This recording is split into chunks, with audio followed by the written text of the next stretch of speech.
If you enjoyed the channel and our video content and would like to support us, you can do this in a couple of ways. You can sign up to our Patreon site, which is a monthly subscription to one of our 4 tiers, each giving you something different from early access interviews up to exclusive unseen footage.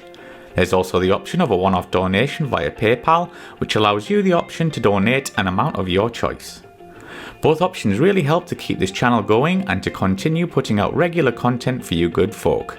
So please take a look at aircrewinterview.tv/donate, and I thank you in advance. Thank you and enjoy.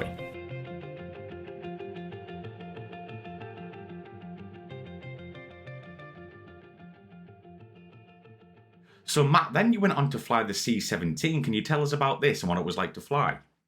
Yeah, absolutely. The C-17, yeah, obviously I went Maltese because of my neck injury, but to be honest, I wanted to go and fly HS-125 and the BA-146, which was then 32 Squadron at Northolt.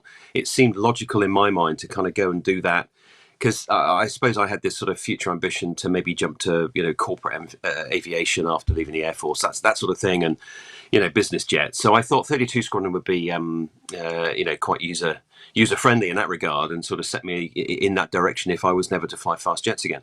But the Air Force had other ideas, and they basically turned around and said, the future boss of 99 Squadron, Wing Commander, is going and doing his conversion course in the new year. So we're talking early 05 at this point. And they said, we don't want to send, and rightly so, they didn't want to send a brand new ab initio trainee pilot with the future boss. They just they thought that would be inappropriate and not really fair on the junior guy to put that sort of that pressure on him.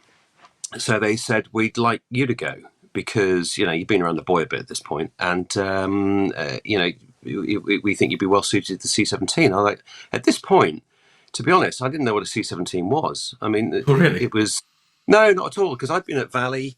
So it had come into service in 2001. And it just sort of happened in the multi-engine world, and that's no disrespect to the multi-engine world at all. But when you're living in fast jets, you tend not to kind of, live and breathe and read Air Force news with the kind of enthusiasm that you don't read it cover to cover kind of idea. So I knew of this beast of an aeroplane that had come in from the States into Bryce Norton, into 99 Squadron, but I didn't know capability. I knew it was big, but I didn't know about capability. I didn't know about the role specifically. So there was a lot of unknowns, and I said to the system, well, with your permission, do you mind if I actually go and see one? Because I really don't know, what the role is involved with, or anything like that. And they said, yeah, of course you can. So I rang 99 Squadron. And of course, they knew my name was in the system. So I spoke to the flight commander operations on the squadron. He picked the phone up, and he goes, "Oh, Matt, my boy, yes, let's sort something out. Sort something out. Let's talk about your future career." And he said, "Would you like to go on a trip?" And I went, "Well, yeah, why not?" He said, "Right, hold fire. I'll go and see what's going on." And there was a North American training trip going on that following week. So he said, "Look, if you're free, come. Well, you'll see the jet in action." So I did, and I was welcomed with open arms. To be honest, it wasn't, "Oh, crikey, here comes a fast jet guy," batten down the hatches, or there was literally no kind of nastiness going on. They welcomed me with open arms. I was, welcomed onto the flight deck, given my own headset for the trip, and that was it. And it was kind of like, welcome to multi-engines. This is what we do. And sure enough, we flew, I can't remember the exact route, but it was we ended up in Halifax at one point. So there was a bit of Canada, there was a bit of America. I think we went down to Charleston, North Carolina. Nice. Or it might be even South Carolina, but one of the Carolinas anyway, Charleston, with a big, the big C-17 base, one of them from the Americans, and I loved it. To be honest, I fell in love with the airplane. Pretty much as I went up through the crew entry door, it was kind of, oh yeah, this is a machine that means business, and sure enough, it does exactly and more than it says on the tin. I was so impressed with it, and I was equally impressed with the role we were doing. So 95% of the flying on the squadron was just get airborne out of Bryce, head east in your desert flying suit with all your war gear, and go and feed Iraq and Afghanistan. That was what we were doing. Strategic airlift, everything from 9mm rounds to Apache helicopters, Chinooks. We'd have a Merlin down the back, no problem at all. Huge vehicles, the big oversized loads. I mean, people look at they look at a C-17, but of course, like I was, the inside was a complete unknown to me, and what goes on inside the aeroplane is key to it. And it is just so impressive what you can fit in the back of that thing. We would put 4 pallets on the ramp, and these pallets you'd fill a Hercules. You'd fill a Charlie 130 would be full with 4 pallets. That's it. That's a Herc load, and we could put that on the ramp, and the rest of the cargo area was likewise filled with a further 14 pallets. So we'd carry 18 pallets, no probs at all. And a Herc carries 4. And that, I think that sort of puts the scale of the machine into perspective. I feel that's a lot of stuff you can put in the back.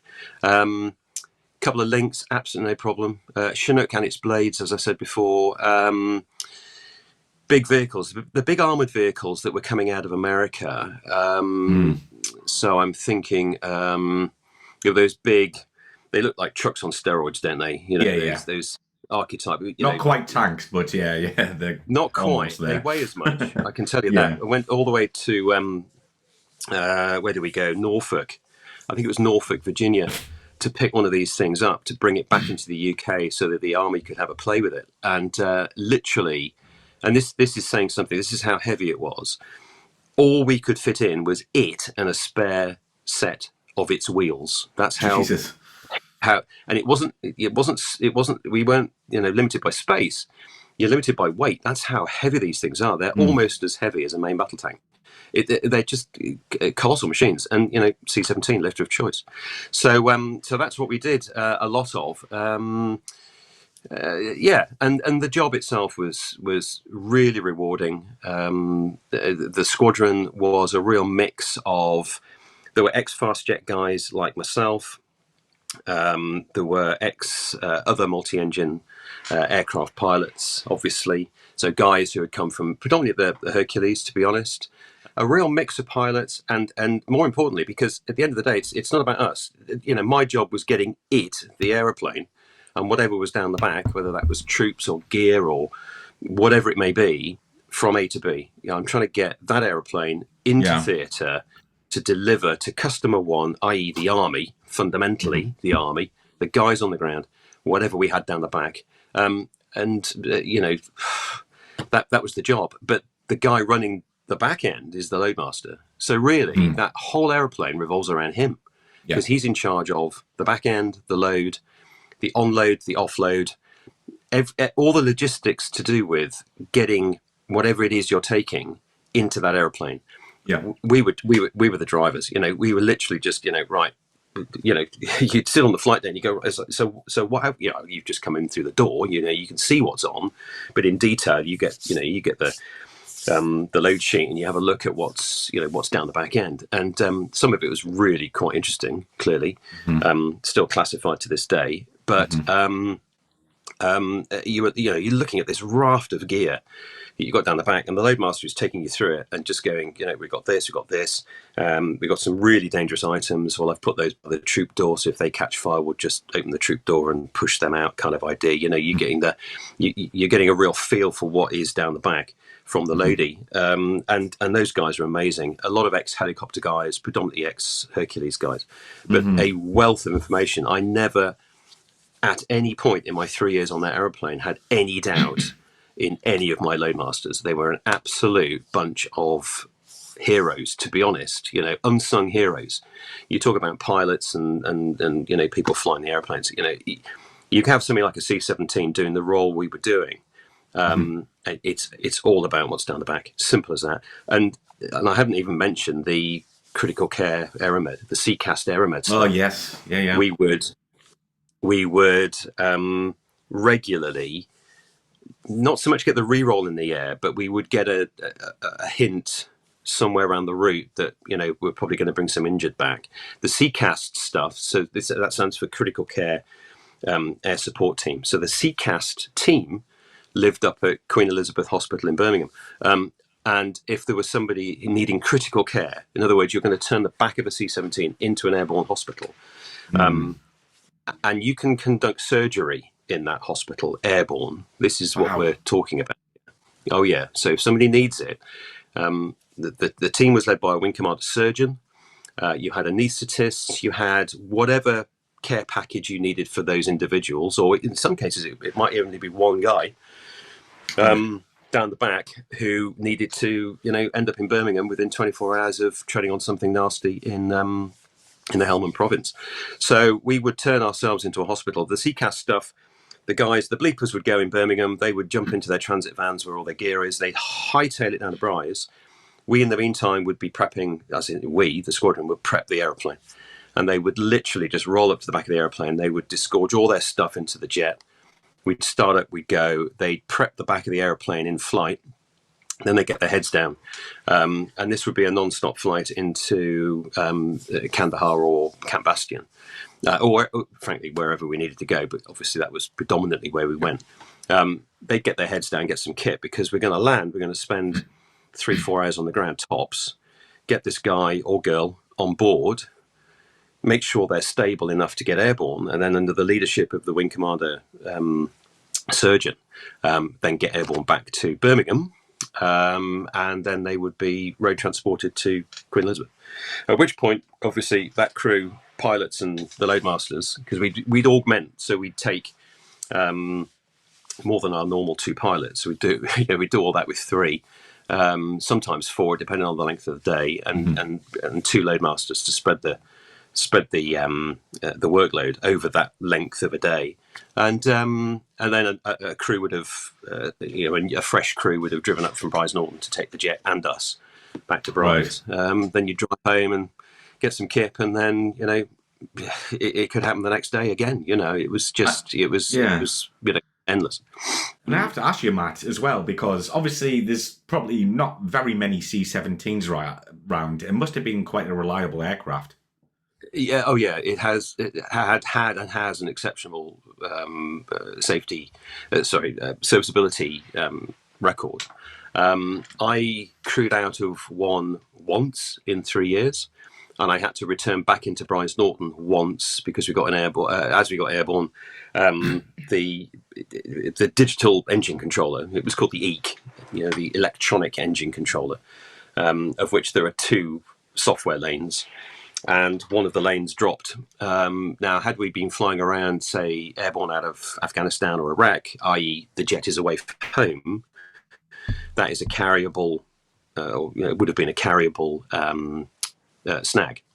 So that little fault on one lane of 2, so you got redundancy on one of 4 engines, really has 0 impact. And it had 0 impact on our return back into Bryce. But because we were coming out of home base, that is, we were on a bound to take it back into Bryce. So that was the only ever return I flew. Literally 5 minutes later, that's pretty incredible. Getting airborne, we're back to Bryce. And as I say, I crewed out of one once when the auxiliary power unit door actuator wouldn't work, so it wouldn't open the intake door to allow the APU to start. And even that was a bit of a freak incident, to be honest. The guys, the engineers were like, well, that's never happened before. I mean, it's happened on the fleet of 180 worldwide, of course it has, but it hadn't happened, in working sort of, that working timescale, of 3 years or so that the engineers were, they're just like, well, we'll just fix it, change the actuator. Away we go. So that, I think, hopefully answers your question. It was an incredibly serviceable aeroplane, and airborne snags. I mean, you get the odd little thing popping up, but I can't recall anything major on the hydraulic or the electric front. Never had a fuel system issue. As far as I was concerned, I had no frame of reference at this point from a multi-engine perspective. It was the first one I ever flew, but it was a very user-friendly flight deck. Head-up display. Color screens, no moving map, but that came as a bit of a surprise. I thought there would be like a moving map, like in a Harrier, but there wasn't. You get there's a nav display So what you are going to fly is literally from a navigational point. It's motorways in the sky, so you're joining the dots all the way from A to B, to C to D to D, whatever. So you get a representation on your screen, on your nav display, of whether you're on track, left or right of track or whatever, and your weather radar is overlain on that. It's pretty standard multi-engine stuff, but to me it was like, why wouldn't you have a topographical map? Why wouldn't you like to have the Pyrenees go underneath the nose kind of idea? But to be honest, you don't need it, and to this day, airliners don't have moving maps. I mean, some of the biz jets might, but it's just not the sort of thing you need, to be honest. I don't know about the A400M. I suspect because it's more of a tactical airlifter, it probably has a moving map, but I really don't know. But no, the flight deck was, the seat was comfortable. That's a bonus when you're sat on it for hours on end. But we had a galley and a toilet and, all the creature comforts, plenty of food. Obviously, that's important. Tons of that stuff in what we call polar packs down the back. These were big kind of freezer boxes full of dry ice and frozen food and stuff. And we'd be catered, for the trip. So the jet would go Brize Norton, say, out to Incirlik in Turkey, crew change, Turkey, Afghanistan, back to Turkey, crew change, so the crew that brought it out then take it back to Brize. You'd have catering for that entire route, and it's the jet's away for, at that point, about 24 hours or so out of Brize Norton. Then you're back in. So it had everything, absolutely everything. It had a bunk as well. So on those rare occasions when we did fly with more than 2 pilots, you could. And you'd fly with 3 pilots, either because it was a training sector, more often than not, one of those augmented CCAS trips. Your third man can get get his head down in the bunk for a few hours, and then you rotate through the seats, which is standard airline practice. To be honest, it's exactly what I'm doing in my day job now. I do it all again in a heartbeat. It was just, as I said before, such a satisfying role. And we would be kind of the go-to, not only for CCAS Aeromed, but also for troop lift. We had the capacity to put, just down the sides of the the 2 sides of the cargo area, you could put 100-odd seat. The seats were always there, so you could put 100 passengers in there, no problem at all. But then stacked on so not on the ramp, but on the door, so that the back. It's angled, so the ramp is that one, and the door is that one that goes to the roof. Well, on the door, on the inside surface of the door, were just big boxes, big storage containers with centerline seating. So it was like a huge Meccano set, and it was just permanent in the airplane. So you'd literally go, oh well, dare I say it, the TriStar's gone, unserviceable. Suddenly you've got to get these guys either into theatre or back from theatre, because they're either going home, or they're going on, they're having their mid-tour break at home. Well, every minute counts for those guys. You want to get them back to the UK, back to their families.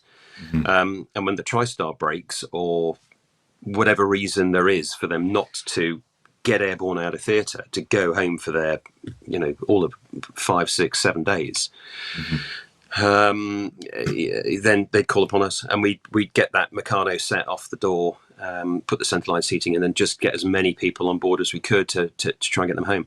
And we'd do that also out of Brize Norton. It wouldn't be uncommon for us to prioritise people over a load. It wasn't our decision; it would come from above. But you'd expect an 18 pallet load or a couple of Apaches or something like that, to be down the back, and you go, oh, centerline seating's in. Oh, okay. And then we had a comfort pallet as well. This was it was kind of had a 4 pallet footprint that was wheeled into the front of the cargo area, and that was an additional toilet, additional galley area, and there's some stuff for the passengers. Right. So, everything was catered for, predominantly because guess what? The Americans had spent all the 90s thinking about all this stuff. And we got it in 2001, and it was off the shelf, and it worked from day one. It was just a brilliant aeroplane. And it was still a going strong. fantastic squadron, fantastic bunch of people, and we got amazing feedback from the people who loved the C-17 for what it did, which was get them either in or out of theatre safely. Especially those really poorly guys and girls who did not need to be in Camp Bastion. They needed to be in an operating theatre in Birmingham. I'd do it all again in a heartbeat. It was truly not your average by any stretch of the imagination. Your average multi-engine aeroplane. You know, it's I'm a huge fan to this day. It's and there's a present day job, my airline job. There's a number of us who were on the squadron at the same time. Nice. There's probably about half a dozen. Yeah, it's really nice. There's about half a dozen of us who were all there in 2005, 6, 7, 8, that kind of period. And when we fly together, of course, it's just like, hey, hello again. It's right. And we do talk about what we did, and there's a bit of a kind of pinch yourself moment because of what we were doing, and the thing that drove it home for me really was the documentary, and it's an absolute must. It was I think it was a BBC documentary about the evacuation, the very shabby evacuation. That hit me quite hard because that could have been me in that mix, in that melee. Had I gone back to the C-17, say after ETPS, had I gone back there, then there's every chance that that could have been me. But it was, I found it really tough to watch that, to be honest, because I just felt, I just went, well, that's exactly what I'd spent 3 years doing.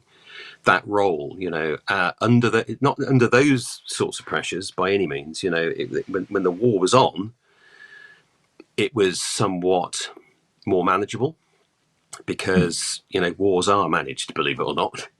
Things tend to happen, and the big changes. I think obviously the guys up the Helmand Valley and stuff. Well, their days there was no agenda for their days, but our agenda tended not to change. So to watch what happened in Kabul just struck me so deeply. As I'm sure I'd have stood up and done exactly what they did, and done my level best to fly the jet in and out safely, with as many people down as I could possibly fit. But that was, I felt so proud as well watching that documentary, just going, we did a pretty good immense difficulties and effectively just sort of hung out to dry.